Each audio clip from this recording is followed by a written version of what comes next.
everyone, here is Krishna, a third year physics major student at IISER Berhampur. In this video series, I'm going to talk about a fascinating topic I explored during my summer internship, that is photometry in astrophysics. First, let's briefly talk about astrophysics and stellar evolution. Astrophysics, as we all know, is the study of stars, planets, and everything in space, trying to understand how they work. Stellar evolution specifically is about how stars are born, live, and eventually die.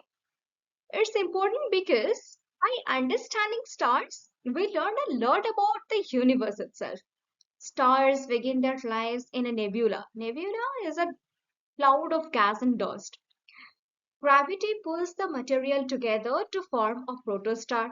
All these things are shown here in this picture.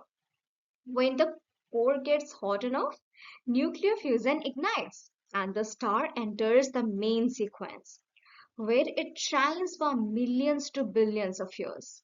Eventually, it exhausts its fuel and becomes a red giant or a supergiant. Massive stars may explode in a supernova, leaving behind a neutron star or a black hole. Smaller stars shade their outer layers and become white dwarfs. This cycle of birth, life, and death of stars creates and recycles the elements in the universe. But now, what is photometry? Simply put, photometry is the way we measure how bright a star or other celestial objects are. Measuring the magnitude of this light, we can figure out important details like how big a star is, how hot it is, and how far away it is from us. During my internship, I used two main tools for photometry. One is IRAF and another one is DS9. These are specialized software that help astronomers measure and analyze the brightness of stars.